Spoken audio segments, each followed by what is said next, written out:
Otito dịrị Jesu. Tata ụka nke 13 n'oge na-adanyeghị n'emume afọ nke mbụ n'arọ ụka. Igbo Catholic Community ji obi aṅụrị ekele ezinụlọ anyị niile na ndị niile anyị na ha ga-achụ aja Mass tata. Na aja nke Mass tata, Greg na Skologa Amaka na Yongozi Chineke na amara ya n'isi Kelechi ụmụnna kwe onye nke na-elote mgbe eji were mụọ ya. Nneka na osi ụfọdụ n'ezinụlọ ya na-enye Chineke ekele, na-ayọkwa ngọzi ya n'isi ụmụ ha Victor na Victoria ụfọdụ, ndị nke Chineke tubere ụmụnta na na-akwadokwa ịbanye na nnukwu n'akwụkwọ yunivasiti. Ndị Knights of St. John na ndị ladies ha na-ayọ nchekwaba Chineke ka ọrịa nke anọ COVID-19 ka ọ ghara imetụta anyị, wee na-ayọkwa ka ọrịa COVID-19 biko ka Chineke ka ọ kwụsịzie mgbe ọbụla na ọ kwụsị nso nso anụnwa, wee na-ayọkwa maka mkpụrụ obi ndị niile mụrụ na ya ka Chineke nabata ha n'ala eze. Ezinụlọ Ọkọlue na-enye Chineke ekele maka Ọlụchukwu Ọkọlue, onye nke Chineke dubere mmụta wee na-eletekwa mgbe eji were nwa ya. David Akụnwafọ na ezinụlọ ya na-ayọ maka mkpụrụ obi Peter Akụnwafọ Okoye, Nkiru Akụnwafọ Udemezue na Nkiru abụọ. Felix Nwosu na ezinụlọ ya na-ayọ maka mkpụrụ obi nwunye ya Teresa Nwosu. Teresa Ọnwụkeme na-ayọ maka mkpụrụ obi Amaobi Ọnwụkeme. Mori na Akụnwafọ na-ayọ maka mkpụrụ obi Njọkụ Iwuọma. Ịma ike bụ na-ayọ maka mkpụrụ obi Godfrey Ijeokuọwa, Catherine Ijeokuọwa, Kajetan Ijeokuọwa, Sister Divitua Ijeokuọwa na Fela Bennett Osigwe. Emilia Mmụọmegha na-ayọ maka mkpụrụ obi Papia Alphonsus Ọzọemena Ụgwọ. Ngozi na Imeofiagụ na ezinụlọ na-ayọ maka mkpụrụ obi Ernest Ofiagụ, Gabriel Ọgalue na Teresa Ọgalue. Greg na Skologa Amaka na-ayọ maka mkpụrụ obi Oke Emecheta, Teresa Nwosu na Esomchi Enenwale. Ka mkpụrụ obi ndị a niile, ka mkpụrụ obi niile kwenu gara aga.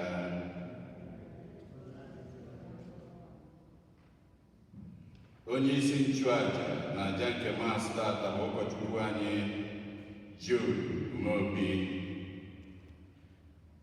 Keta ka anyị were aṅụrị na okwukwe tiekọta ọnụ na ukwe.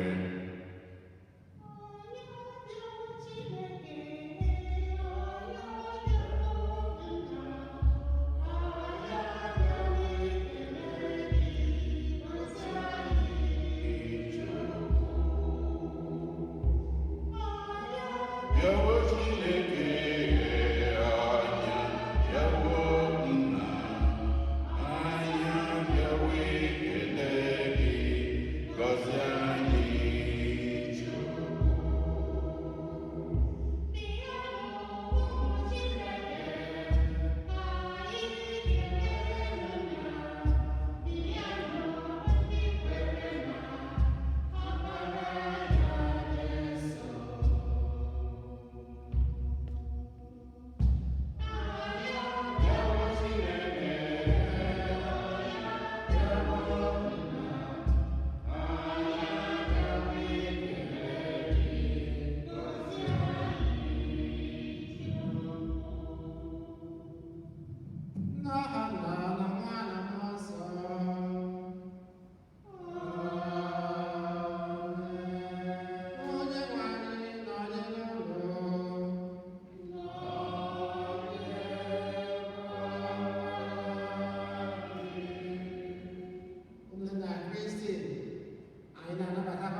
iri na atọ n'oge na-adịghị ata emume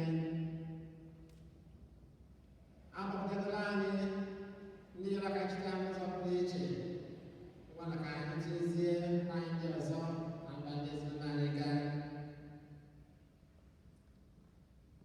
yọkwa Chineke ka nsogbu anyị na n'ime ya bụrụ nke ga-akwụsị nso nso.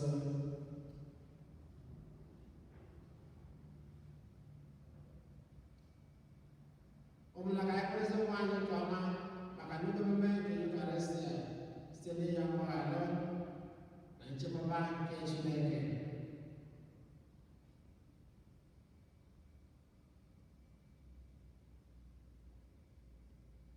Onye bịara n'ụwa ịsapụta ndị ọla edo ha, onye nwe anyị na-ebere. Onye bịara n'ụwa ịtọta ndị nwe njọ, Kristi na-ebere. Onye nọ n'aka nri nna na-ayọtara anyị tupu anyị yọọ, onye nwe anyị na-ebere.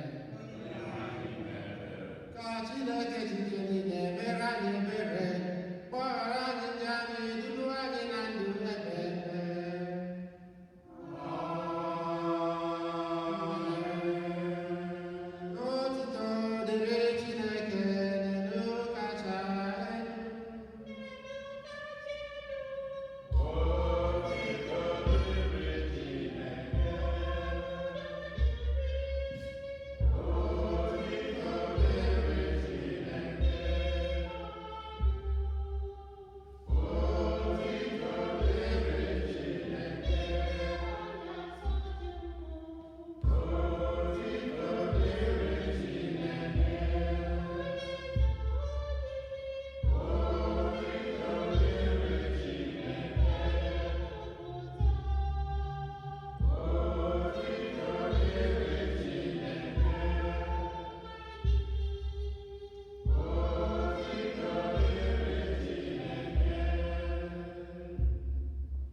anyị bụrụ ụmụ nke ihe site n'amara nke ọgbụgba ndụ anyị na gị. Biko ekwela ka anyị daba n'ọchịchịrị nke njọ, kama mee ka anyị chawapụta mgbe niile na mpụkesi nke eziokwu gị site na n'ịhụnanya Jesu Kristi nwa gị, onye gị na anyị dị ndụ na-achị ịdịkwa n'otu nke mmụọ nsọ Chukwu site n'ụwa dị ụwa niile. Amen.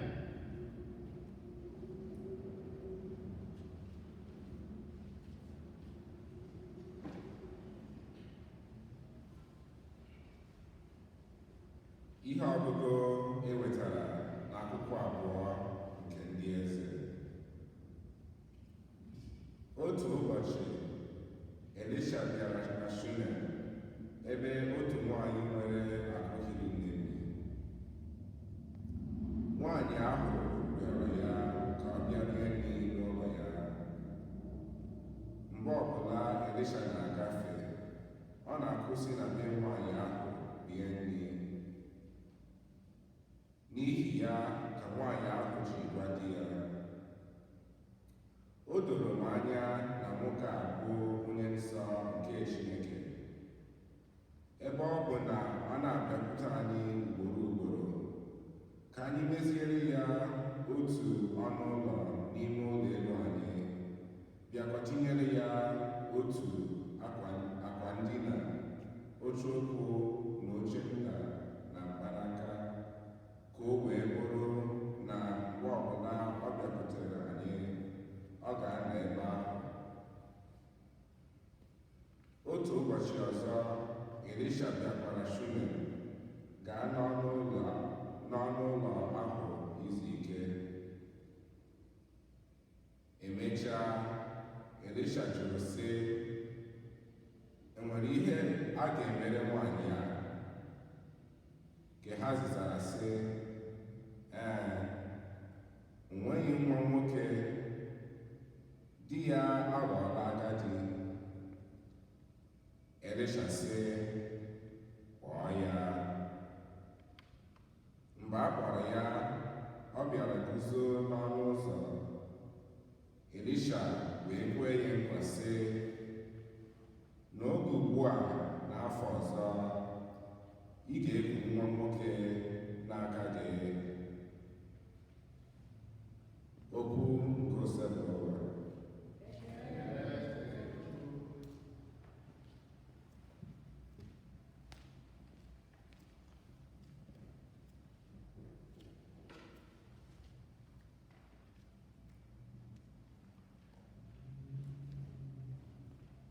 Ọma na azịza ihe unu ga-aza bụ, aga m ekpe ukwe ịdị mma nke Onyenwe anyị ruo mgbe ebighị ebi.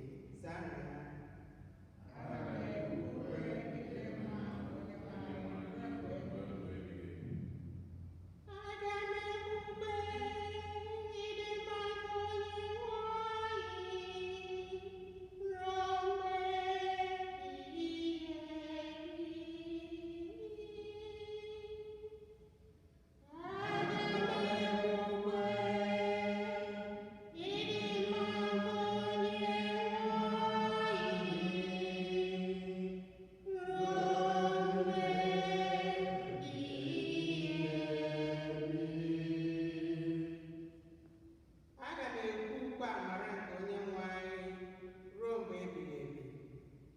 Site na ndụdụga ndụ ruo na ndụdụga ndụ, ọnụ m ga-ekwupụta na ị kwesịrị ntụkwasị obi, n'ihi na ị kwuru sị, ehiwere obiọma m ruo mgbe ebighị ebi.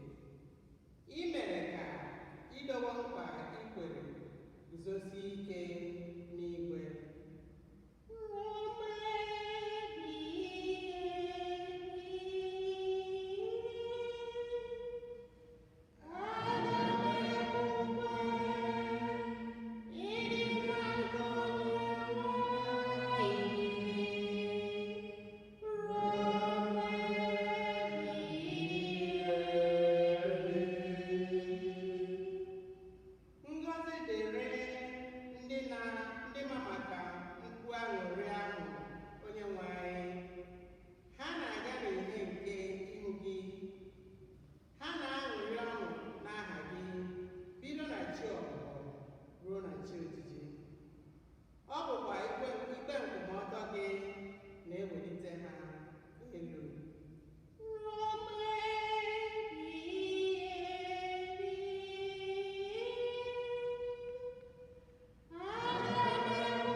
Ihe ọgụgụ e wetara n'akwụkwọ Pọl dị asọ degara ndị Rom. A kụziri unu na mgbe e mere anyị mmiri Chukwu n'ime Jesu Kristi, e mere anyị mmiri Chukwu n'ime onwe ya. Ihe ọ pụtara bụ na mgbe e mere anyị mmiri Chukwu, anyị soro ya banye n'ime ili. Ejikọrọ anyị na ya n'ọnwụ ya, ka o wee bụrụ na otu esi were ebube nna si na ndị nwụrụ anwụ bilite Kristi, otu ahụ kwa ka anyị ga-esi na-ebi ndụ ọhụrụ. Ma okwukwe anyị kwuru na ebe anyị soro Kristi nwụọ, anyị ga-esokwa ya adị ndụ ọzọ.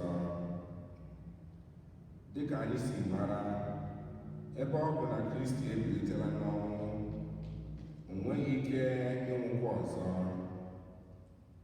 Ọnwụ enweghịkwa ike ọbụla n'ebe ọ nọ. Mgbe ọ nwụrụ, o jiri otu ịnwụ ọnwụ maka njọ nwụchie ụzọ ọnwụ, nke pụtara na ndụ ọ dị ugbu a bụ ndụ adịrị Chineke. N'otu aka ahụ kwa, unu ga-ewere onwe unu ka ndị nwụrụ anwụ maka njọ, bịakwa dịrị Chineke ndụ n'ime Jesu Kristi. Okwu nke Osebụrụ.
otu ike mmiri oyi ka mmadụ kụnyere otu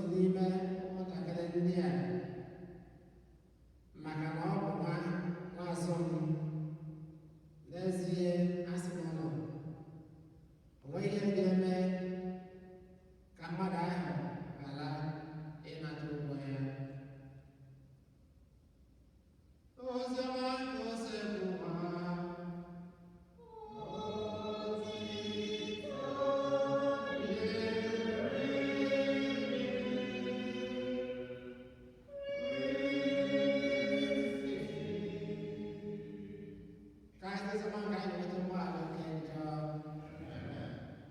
Odo Jesu. Amen. I think in a Madina or song, I think in Haiti, they can have a Chineke. When you make a me, Zukosa, Obostaka, if you're full friend. You are going to Kembo, Kisna Papa, Kendese, Kagolani. Kọrọ anyị ọmarịcha akụkọ etu ofu ezinụlọ si wee nyere onye amụma Elisha aka. Ezinụlọ a nyere Elisha aka mgbe ọ nọ na mba mgbe onye amụma na-aga njem. Chineke wee sikwa etu a gọzie ezinụlọ a maka obiọma ha wee mee ka amụta nwa nwoke. Ụmụnna Kristi, ihe ọgụ nke mbụ tata na-agwa anyị maka inyere onye nọ na mkpa aka, inyere mmadụ ibe anyị aka. Ọ na-agwa anyị maka ime afọ ọma, maka inye onyinye nke obi ebere, maka imere mmadụ ibe anyị ọgọ, maka ihe nke Chineke, ime ọgụ, ime afọma, maka ihe okwukwe na nchekwube nke anyị nwere ebe Chineke nọ. Ọ ga-adị mma n'ụbọchị tata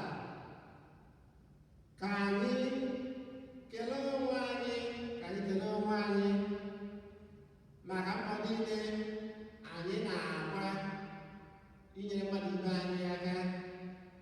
Ka anyị kelee onwe anyị, wezi onwe anyị ka anyị jisiri ike na mbọ ọbụla anyị na-agba inyere mmadụ ibe anyị aka. Ọ kachasị onye anyị ka mma, ọ kachasịkwa na mba anyị na-agba inyere ụmụnne anyị nọ n'ala Naịjirịa aka. Anyị mara ọtụtụ n'ime anyị na-alụ ọrụ ebere na ọrụ afọma dị iche iche. Anyị na-asịkwa ka Chineke na-agba anyị ume, na-agọzikwa anyị maka ọrụ ọma niile nke anyị na-alụ. Anyị na-edobe ekpere oge niile ka ndị na-achị ala anyị bụ Naịjirịa ghọta nnukwu mkpa ọ dị imezi obodo dị mma, ka e nwee ọkụ eletrik, ezigbo ụzọ, ezigbo mmiri ọṅụṅụ, ezigbo ụlọ ọgwụ, ụlọ akwụkwọ, ka e nwee nchekwaba nke ndụ na akụnụba na sekuriti, ka e nwee ihe dị iche iche na-akwalite ndụ ndị mmadụ, ka e nwee ezigbo agamnihu, ka e nwekwazi ọrụ ka mmadụ nwee ike ịga rụọ ọrụ wee nweta ebe a ga-eji wee na-enyere onwe ha aka.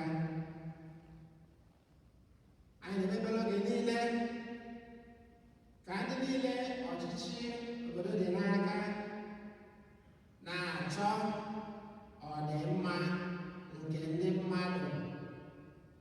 Ụmụnne na Kristi, obodo anya na ihe ndị a dị mkpa nne. Ihe ọgụ nke abụọ ka a gụrụ anyị tata, ka esi na akwụkwọ ozi Pọl degara ndị Rom, gwara anyị maka obiọma nke Chineke na onwe ya nwere n'ebe anyị bụ mmadụ o kere eke nọ. Chineke gosiri n'ụwa nnukwu obiọma.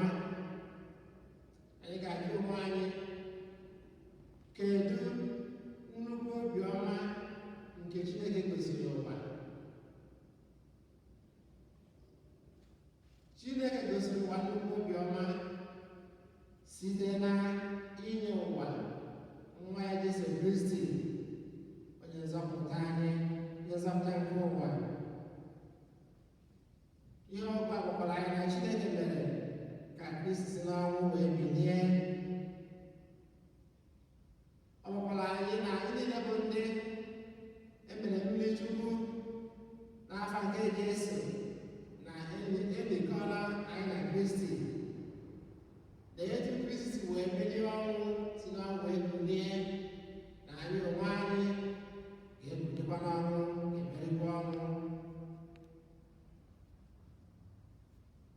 Abịazịbịazịọma nke a gụrụ anyị ezibịazịọma nke Matiu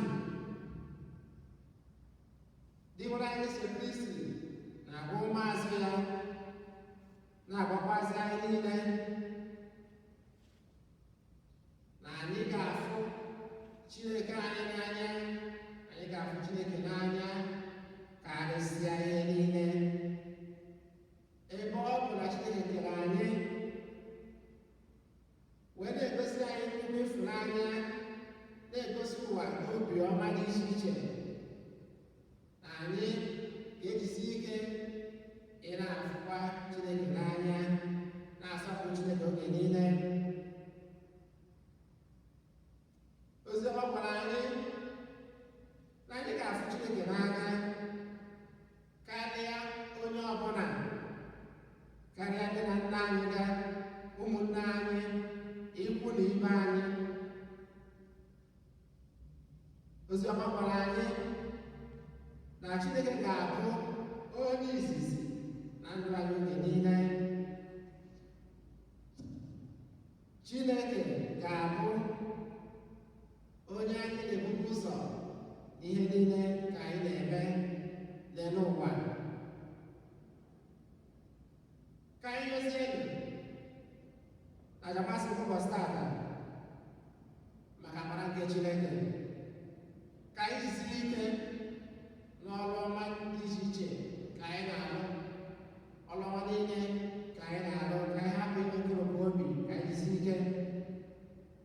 Anyị na-ayọkwa ka Chineke na-agọzikwa anyị oge nche ma na-akwụkwọ anyị ume site na Kristi Onyenwe anyị.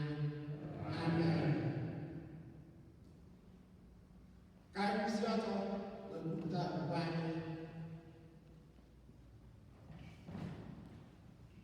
Ekwe m n'otu Chineke na-achị ike niile, onye mere eluigwe na ala, ihe dum a na-ahụ anya na ndị anaghị ahụ anya, ya na otu Onyenwe anyị Jesu Kristi, soro nwa Chineke mụrụ, nna m tupu ụwa tụọ ụwa niile, Chukwu si na Chukwu, nke si n'ìhè, ezi Chukwu si n'ezi Chukwu, amụrụ ya ka o mee ihe mere, ya na otu ihe mere, ya bụ Chukwu, onye si na ya ihe onye maka ihe mere mmadụ na maka ihe nzọpụta anyị sonye na mmadụ ụwa ga-abụ enyemaka ya site na Mmụọ Nsọ ọhụrụ mmadụ abịa gbakọ ya na ọbụla ihe anyị n'oge ọchịchị Jizọs Kraịst, ọtara ahụhụ, ọnwụọ, ebere ya, ma o bilitere n'ụbọchị nke atọ ka akwụkwọ nsọ si kwuo, ọ rịgoro n'eluigwe nọrọ n'aka nri, ọ ga-abịaghachi ọzọ n'ebube ya ikpe ndị ndụ na ndị nwụrụ ikpe. Onye ọchịchị anya na-ebi njedebe, ekwe na Mmụọ Nsọ, onye nwe anyị niile, onye si na nna na mapụta, onye a na-esekpuru n'ịtụrụ ya na nna na nwa, onye si na ndị amụma kwuo okwu, ekwe m n'otu nsọ Katọlik na Apọstọlik, ekwupụta m otu baptizim nke mgbaghara njọ, ana m atụ anya mbilite n'ọnwụ ndị nwụrụ anwụ na ndị ụwa ọzọ. Ebele ka anyị ekpere nwa ka anyị kpọsaa Chineke anyị mba anyị gasị iche iche. Maka ndị otu Kristi niile, ndị ndu nke nzukọ, ka anyị na-akpọ njọ asị, na-agbara ya ọsọ, ma na-adịrị Chineke ndụ ọhụrụ n'ime Kristi, anyị ayọrọ gị na n'ime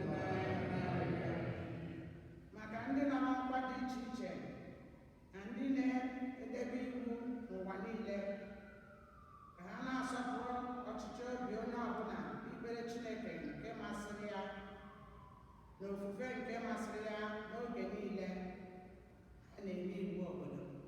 Anyị arịọ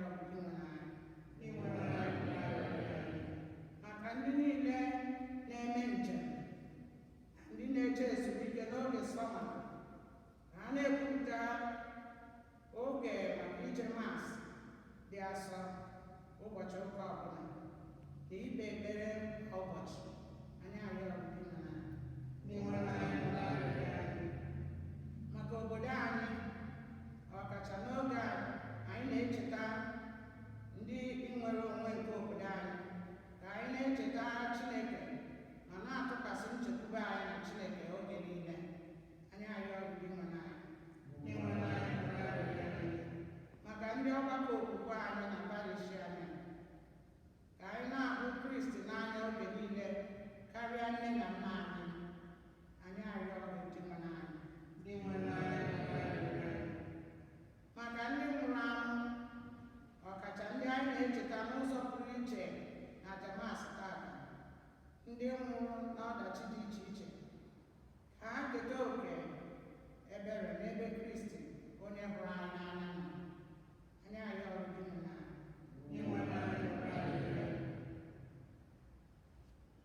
ebele ime obi ka anyị gbasasị Chineke anyị ma anyị ndị ọzọ gaa.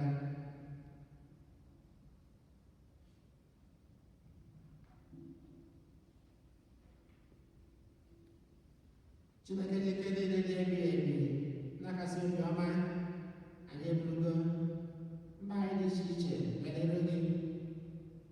Anyị na-arịọ ka ị na-agọzi anyị oge niile, na-echekwaba anyị ma na-agọzikwara anyị site na Kristi onye nwe anyị.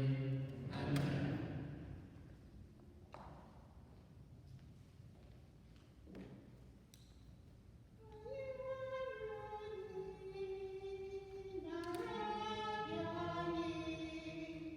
Ezi Chukwu,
ga-enye gị ekele oge niile na ebe niile onye anyị nsọ Chineke jike niile onye ụwa tụ ụwa sị na Kristi nwere anyị onye jiri ihe mere omelu maka mmehie mmadụ kwee ka mmụọ ya na Virgin Maria ọ gbapụtara anyị n'ọnwụ ebe si na ọnwụ ọ nwụrụ n'ebe obe bịa si na mbilite n'ọnwụ ya nye anyị ndụ ebe n'ihi nke a anyị na-eso igwe ndị ọma niile nke eluigwe na-ede mgbe gị oge niile n'ukwe na-asị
etu ahụ akwụsị mgbe mmadụ ndị anya si o kwuru iko mmanya ịgba gị ekele n'otito onye ya maazị ya sị lara nke ahụ ọnụ unu niile ka biko nke ọgbara ka ọgba ndị ọhụrụ dị ebe a ga-agba ya n'ihi unu na n'ihi mmadụ niile ga-egba ụjọ na-emeghị nke a na ncheta nke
kpọbata ha na ndị ọzọ niile nwụrụ anwụ n'ihe kemgbe gị biko mere anyị niile ebere ka anyị soro ibe ji mara anyị ngọzi n'ebe Chukwu Josef dị nsọ dị ya ndị apọstọl iji dị nsọ na ndị nsọ gị niile n'ime uche gị n'ụwa mepụta ndụ ebe ebe ka anyị sokwa ha na-edo gị ebube site na Jesu Kristi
anyị na-arịọ gị osi pụrụ anyị niile were ebere bidoro gị nke anyị site n'inye aka ebere gị ka zọpụta anyị nke oge niile anyị wekwara nsogbu niile were nchekwa dị nsọ na-atụ anya maka mbịaghachi ka nzọpụta anyị Jesu Kristi n'ihi na ọchịchị bụ nke gị, ike na otuto Onye anyị Jesu Kristi bụ ndị apọstọl gị udo ka na-ahapụ n'ọnụ n'oge m ka m na-enye ụlọ elekwara anya na nje anyị kama lekwasị anya n'okwukwe nke nzukọ gị nye ya udo na ịdịkwa n'otu mgbe niile uche gị siri chọọ gị bụ onye dị na-achị ebe udo gosi ụwa dịrị mgbe niile. derekwara gị.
Lamatụ nke Chukwu ejikọtapụ njọ nke ụwa ya nwere isi ọma ndị akwa n'olili nke nwa atụrụ Chineke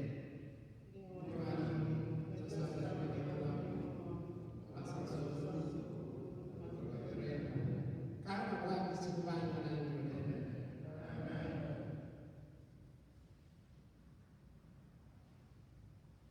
ekpere nnata oriri nke mkpụrụ obi. Jesu nke m, ekwesịrị m ike n'ezie na ịnọ na sakramenti Eucharistia dịkasịrị nsọ. Ahụrụ m gị n'anya n'obi niile karịsịa ihe niile. Maka ihe ịhụnanya nke a, njọ m niile na-ewute m n'obi nke ukwuu. Arịọ m gị mgbaghara maka ha niile. Ọ na-agụsi m ike n'obi ịnata gị. Ebe m enweghị ike ịnata gị n'ezie ugbu a, biko bata n'ime obi m ka e bụrụ nri nke mkpụrụ obi m. Ejikọ mmụọ m ọnụ na nke gị ugbu a. Ekwekwana ka m kewapụ onwe m n'ime gị. Amen.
ka anyị rịọ arịrịọ.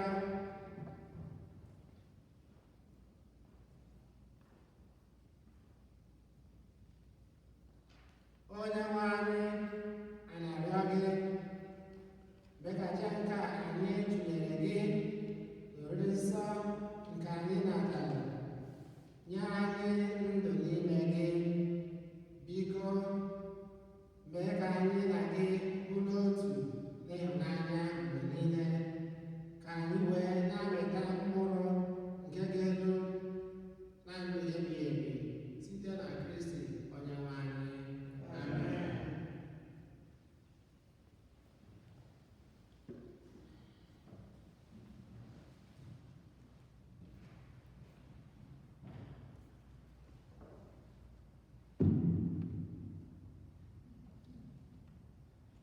Anyị nwere obere ọkwa one ma one dịka anyị si akwado maka anyị nwa ibido ụka ebe a n'ụwa n'ụlọ ụka anyị. Anyị na-akwadosi ike, mana ka COVID-19 si aga, ọ gakọta n'elu, ọ gbadaba agbadaba. Anyị gee ntị kamgbe izu ụka anụnwa, anyị achọpụta na ọ na-agbago agbago na Los Angeles County nke anyị nọ n'ime, o so n'ebe ọ na-agbagokarị dịka esi ndị nta akụkọ si agwa anyị. Ihe ọ pụtara bụ anyị na-akwadosi ike ma na-egekwa ntị, na-ele anya ka a mara etu o si aga. Na ndị be anyị si na nkwụcha abụghị ụjọ. Anyị ga na-ele ya anya, na-ekpekwa ekpere ka ọ gbadaba etu oge omena nwee etu o si were gaa. Anyị atụzi ụbọchị ọnụ si na ọ bụ ụbọchị dị etu a ka anyị eji were bido, ma etu o si dị kịta ka anyị tie n'ihe niile na ekpere na-akwado. Mgbe ọbụla o belatara, anyị ekwuo na ụbọchị ọ bụ ụbọchị ahụ ka anyị ga-ebidozi etu esi were atụ alụ, maka o nwego ụlọ ụka ndị nke bidoro mechikwa. So ka anyị ghọta ebe anyị nọ na etu ọnọdụ anyị si wee do. Ofu onye otu anyị, Emilia Mmụọmega, papa ya arapụ na Naịjirịa n'izu ụka gara aga. Ya biko, anyị maalụ ka anyị si eme n'ọnọdụ anyị nọ na ya. Anyị ama ejebe na nke ya. Ihe ọ pụtara bụ ka anyị kpọọ ya na fon, ka anyị tekstie ya, imeelụ anya, ụzọ abụ n'ụzọ. Ọ bụrụkwana na ọ bụ Zoom, etu ọbụla ihe esi wee metụta ya, imetụrụ ya. Anyị wee na-ekene onye ọbụla si ka izuụka nke anyị na-abanye nke Julaị, nwantịntị oge ọ bụrụ Julaị, wee mee mmemme tupu ụka ọzọ maka 4th of July.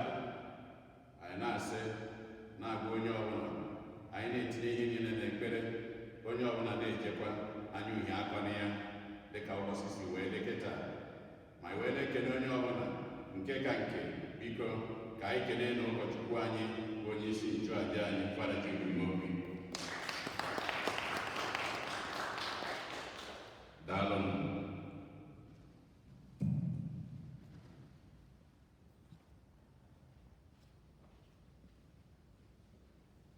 Tupu anyị ejebakwasị mbaasị wee gbasaa, anyị ekelekwa anyị niile